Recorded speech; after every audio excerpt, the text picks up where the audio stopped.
Welcome, Wildcat Nation. It is now time for another edition of the Wildcat Way. What's up? I'm Nick Stern, and I get to be one of the vice principals here at Columbia High School. Super excited that I get to come to work every day and see all the amazing kids and staff that I get to work with and be with. Please, just those continued updates, just reminders, follow us on Facebook, YouTube, and Instagram, and then through our Parent Square weekly newsletters that come out every Sunday. Just that up-to-date information as to what we got going on for the following week and those big reminders that we got. So attendance, this is something you guys have heard each week from me. Our school-wide goal is 90%. Currently, with our school-wide goal, we are currently at 89.95%. Last week, we ended the week at 88.95. And then this week, currently, remember, we have a weekly attendance goal of 90%. Currently, this week, we're sitting at 90.07%. As you're reviewing grades and things like that, as we're rounding up the end of the first quarter, it ends October 26th. Just a reminder, all NCAs must be cleared with teachers to earn credit. So finish up your work for time slips and get those turned into to Bev by October 26th.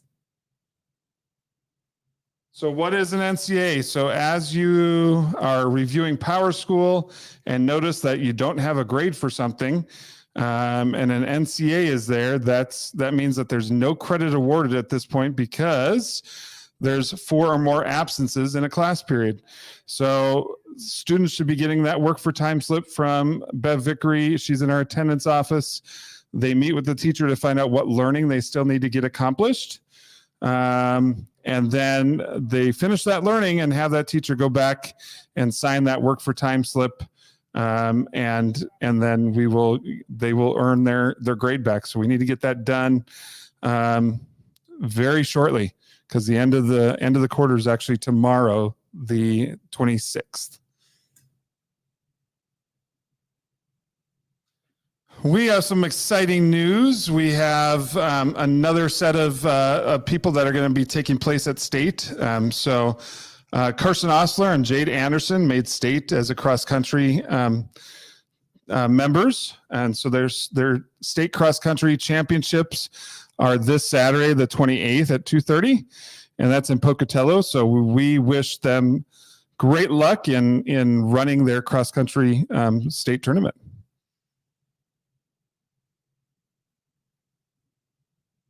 So this past Friday, we had results from our football game. Our football team beat Caldwell 63-6. Barely missed out on qualifying for state. They take the top 16 in 4A, and I think we ended up being number 17. So just missed out on qualifying for state this year. Have a feeling that that's going to happen over the next few years of us making state. Really, really great progress was made by Coach Dotson, his staff, and the players. Really proud of the efforts that they had this year. These are just some of the pictures from Friday night. I love that picture that was posted on our Nampa School District website with the cool clouds and the colors in the background. Really a great time, great event, and thank you, Wildcat Nation, for coming out and supporting all of our sporting event teams and activities all throughout the fall season. Really appreciate it. Now, what we've all been waiting for is our guests. So I have Mr. Paul McEntee, our band director. He's coming in as one of our guests today. And then I have, of course, 2 academic students that I wanted to talk about and share information with Wildcat Nation. So let me turn it over here.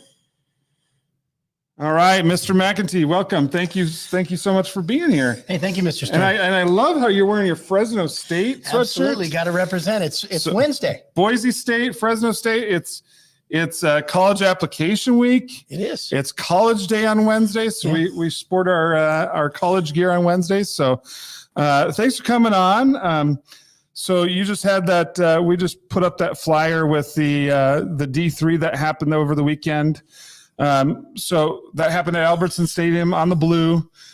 So how did our marching band and color guard do over the weekend? Yeah, we had a really good season, a really good finish. We placed second in 4A behind Ridgeview. Really proud of the kids. Worked hard all season long. Our color guard placed first, and our percussion also placed second. And we had a great Saturday, and just a nice finish to the season. Yeah, outstanding. That's great. Finishing second place. That's great. So some of us, and me, I'm one of them, really don't understand the true time and commitment that these young men and women, these band members and color guard members, that they put into preparing for D3, the competition. Can you give Wildcat Nation an idea of a day in the life of a marching band color guard member, like before school begins, and the commitment that they put in? Because they're here. I mean, just like all of our fall sports, preparing before the school year in the summer. I mean, it's amazing the work that they put in. What does that look like? Yeah, it's definitely a commitment of time, and we do auditions in late spring, April, May for some of our positions. We have drum majors. Our color guard has auditions around that time. We actually do a parade in May, kind of preparing for that as well. But our season starts in earnest kind of late July, early August. And so we have camps and we have leadership training. And those are a couple weeks before school starts. And they're busy. And then we go pretty much 6 Saturdays in a row where we are we either compete or we practice, and that's what we did this last year. So this next coming Saturday will be their first Saturday off in over almost 2 months. So it is busy, but a lot of work time, and but it's worth it.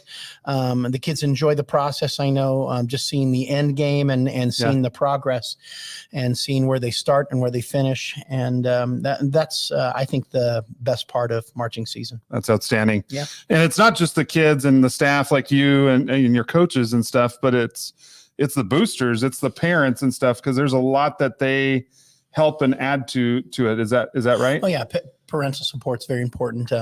We have a lot of parents who help out with just props, feeding the kids, moving, going from place to place. I mean, we went to Pocatello, Eagle High School, Ridgeview High School. We went to Utah State University, Boise State.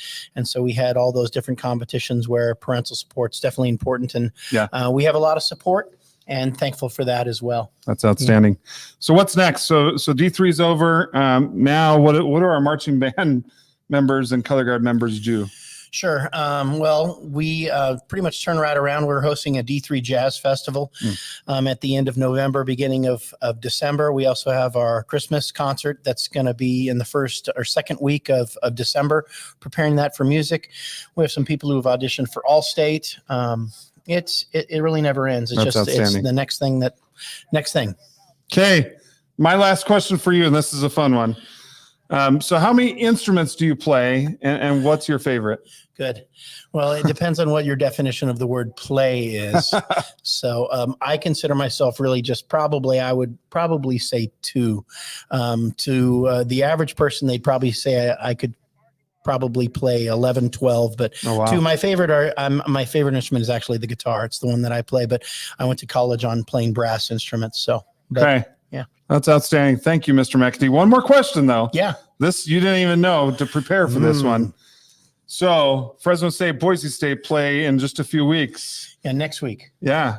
What's your prediction? It's at Fresno. It's not going to be close. Fresno. Yeah. It's not going to be close.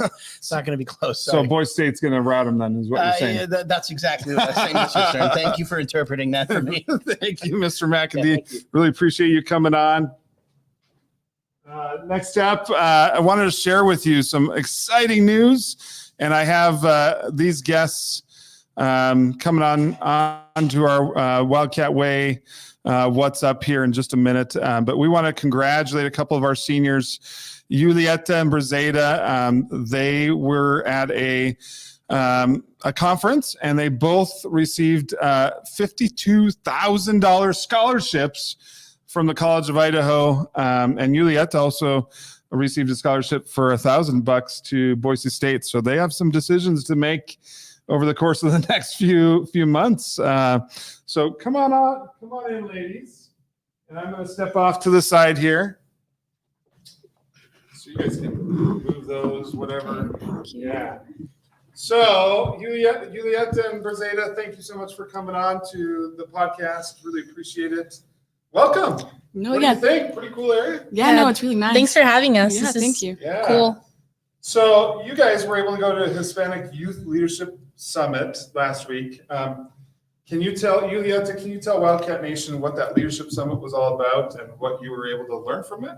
No, yeah. So it's kind of like this all day kind of like school event thing where a bunch of like young Hispanic students, I think it was like from sophomores to seniors, if I remember correctly, where they were all kind of able to one, explore kind of like different like jobs. So like our group, we got to go into like a little room where like journalists or like people who work in like the news were able to kind of talk about their jobs and you know, and then later on like kind of like around lunchtime it was kind of like a college fair for everybody, so they got to visit like different stands for like BSU, you know, NNU, so like different kind of colleges. Outstanding. That's really cool. So Brizeida, why is being a student leader important to you, would you say? And then what ways are you leading here at Columbia High School? Because believe it or not, you're a leader. Yes, I think leading by example is really important. So I try my best to just be kind and be responsible, respectful to everybody. And actually here at school, I'm in FHLA. Yeah. And I'm in Romeo and Juliet. Oh my gosh. Yeah, so we're working on a couple different things for those two things, and I'm just glad to be here. Yeah, so you stay busy, that's for sure, right? And you have to manage your time to make sure schooling's included in there and all that. What's the way that you manage your time? How do you do all that? Well, it definitely is a handful, but schooling, my grades are the most important thing, because if I'm failing my classes, then I won't get to do the things that I like outside of school. So I definitely make that my priority, and then I just try to enjoy as much things as I can, and I can properly handle. Yeah. So how did it all come about? Will one of you share like how you guys were in the running for this scholarship and how you were surprised with it? Well, we right before lunch at the summit, we went to the college fair. It was like a college fair. There were a lot of stands, different colleges, and we went to ISU. No, not ISU. I went to C of I first, and then I went to a couple others, and then we kind of just went to the same stands. And we interviewed with Chapo. Yeah. His name was Chapo de la Cruz, and he works at C of I. We just interviewed, and he basically told us, like, I don't do anything else. It's just basically just tell me your story. And we did, and we got the scholarship. Wow. So, that's amazing. That's amazing. Okay, Julieta. So how proud of you are receiving the scholarship? And I mean, you have one from BSU, one from College of Idaho. Like, you got some things to think about. What are your plans for what's next for you? Well, I mean, I've kind of like differed from like different things that I wanted to study, but right now I'm kind of set on like becoming a social worker. Yeah, it's definitely something I was very passionate about. I think what initially sparked that was kind of like, at first I was really into like crime stories and crime cases, and then I kind of differed into like more like I would say what's happening right now in today's world, like more relevant. And so like I remember this one documentary on Netflix called like The Trials of Gabriel Fernandez, that one. So like that really sparked it, because there was like 4 social workers on the case, and then initially they weren't able to save the kid. So it's kind of like, I feel like that kind of like sparked my determination for like, okay, like I feel like we need more people in the field. Wow. Yeah. And to be able to then help kids in need or help families in need. Wow. So are you thinking of going to College of Idaho? Is that like a good place for social work, or is there other schools out there that you're thinking about? There's definitely other schools that I'm thinking about, but I was talking with a few teachers, and they do have more like, they have like psychology and a bit of social work to do. So it's definitely an option. Yeah. No, for sure. Outstanding. Brizeida, same question. How proud of this scholarship are you, and what are your thoughts and plans? I'm definitely very proud of myself. I did not think I was going to get this scholarship. My family knew I could do great things like getting this scholarship. So we all just, they were proud of me, and I'm proud of myself. But as for my future, after I graduate, I'm definitely exploring different colleges. C of I is, I'm definitely leaning more towards it, but I'm just exploring right now. That's outstanding. Wonderful. Well, ladies, thank you so much for coming onto our podcast. No, yeah, Julieta, thank you. congratulations, Brizeida. Thank you. Congratulations. Outstanding. Okay, Wildcat Nation, as we end things, just wanted to share with you and just remind you and thank Qdoba for continuing to be our sponsor for the Wildcat Way, which we fully believe in having integrity and respect and being positive members of society. We're focusing around respect right now, and we'll be issuing out our October awards shortly here. So again, thank you to Qdoba for sponsoring it. We're looking for sponsors for starting up in December. So if there's anyone out there that would be interested in doing that, please get a hold of me, and I would love to have you. So thank you, Wildcat Nation. Have a great rest of your week. Wonderful.